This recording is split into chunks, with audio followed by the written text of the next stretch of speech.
friends, welcome to Madras Samayal. இன்னைக்கு நம்ம Madras Samayalல cauliflower வச்சு ஒரு ரெஸ்டாரன்ட் ஸ்டைல் cauliflower chilli எப்படி பண்றதுன்னு பார்க்கலாம். இதுல வந்து நம்ம சாஸ் எதுவுமே சேர்க்காம வீட்ல இருக்கிற மசாலா வச்சு சூப்பரா எப்படி சுலபமா செய்யறதுன்னு பார்க்கலாம். இது வந்து ஒயிட் ரைஸ், வெரைட்டி ரைஸ், அப்புறமா டிஃபன் எல்லாத்துக்குமே ரொம்ப நல்லா இருக்கும். இது பண்றதுக்கு 1/4 கிலோ cauliflower எடுத்துக்கோங்க. அதை வந்து சின்ன சின்ன துண்டுகளா வெட்டி நல்லா கொதிக்கிற தண்ணியில ஒரு 5 நிமிஷம் போல ஊற வச்சுக்கோங்க. ரொம்ப நேரம் சுடு தண்ணியில ஊற வச்சோம்னா காலிஃப்ளவர் வந்து ரொம்ப சாஃப்ட் ஆயிரும். நம்ம வந்து சில்லி பண்றதுக்கு கொஞ்சம் மொறுமொறுவா இருந்தா நல்லா இருக்கும்.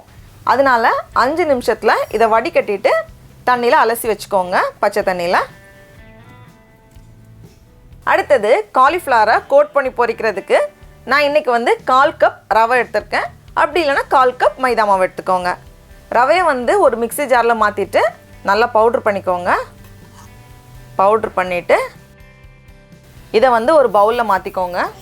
கூடவே 4 டேபிள் ஸ்பூன் சோள மாவு, 1 டேபிள் ஸ்பூன் அரிசி மாவு, கூடவே 1 டீஸ்பூன் மிளகாய்த்தூள், 1 டீஸ்பூன் கரம் மசாலா,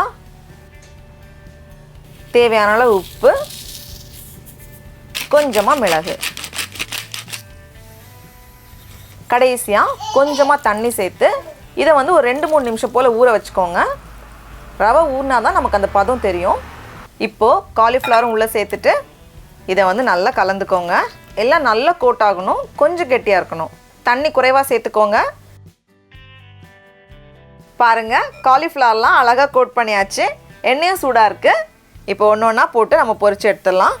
நல்லா எல்லா பக்கமும் மொறுமொறுன்னு வரணும். அப்போ தான் சில்லிக்கு ரொம்ப நல்லாயிருக்கும். நல்லா மொறுமொறுன்னு வந்திருக்கு. இப்போ இதை எடுத்து நம்ம வெளியே வச்சிடலாம். எல்லாமே பொரிச்சாச்சு. பாருங்கள் எவ்வளோ அழகாக இருக்குன்னு. சும்மாவே சாப்பிட்றலாம், அவ்வளோ டேஸ்ட்டாக இருக்கும். சூப்பராக இருக்குது. இப்போ வந்து நம்ம சில்லி பண்ண ஆரம்பிச்சிடலாம். அதுக்கு ஒரு பேனில் 2 டேபிள் ஸ்பூன் எண்ணெயை சூடு பண்ணிக்கோங்க. எண்ணெய் சூடானதும் இதில் கொஞ்சமாக கடுகு உடைஞ்சதும் 2 காஞ்ச மிளகாய், 2 பச்சை மிளகாய், 1 கொத்து கருவேப்பிலை இலை, கடைசியாக 1 டேபிள் ஸ்பூன் இஞ்சி பூண்டு விழுது சேர்த்துக்கோங்க. இதை ஒரு வாட்டி கலந்ததுக்கப்புறமா இதில் வந்து 2 வெங்காயத்தை இந்த மாதிரி சின்ன சின்னதாக வெட்டி வச்சுருக்கேன், அதையும் சேர்த்துக்கலாம். கூடவே கொஞ்சமாக உப்பு சேர்த்துக்கோங்க. வெங்காயம் நல்லா பொன்னிறாகிறது வரைக்கும் இதை வந்து நம்ம வதக்கணும். அப்போ தான் டேஸ்ட் நல்லா வரும். இருக்கட்டும். வெங்காயம் இந்த மாதிரி நல்லா பொன்னிறானதும் இதில் வந்து ரொம்ப கொஞ்சமாக மஞ்சள் தூள், 1/2 டீஸ்பூன் சீரகத்தூள், 1 டீஸ்பூன் கரம் மசாலா, கூடவே 1 டீஸ்பூன் மிளகாய்த்தூள் சேர்த்துட்டு இன்னும் ஒரு 2 நிமிஷம் இதை வதக்கிக்கோங்க.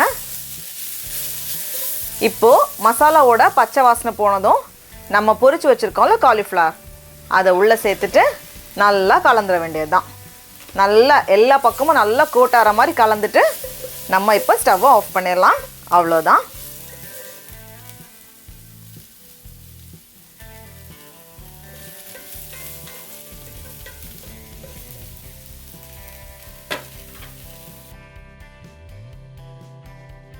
டடா, நம்மளோட காலிஃப்ளவர் சில்லி எவ்வளோ அழகாக சூப்பராக தயாராகிடுச்சு.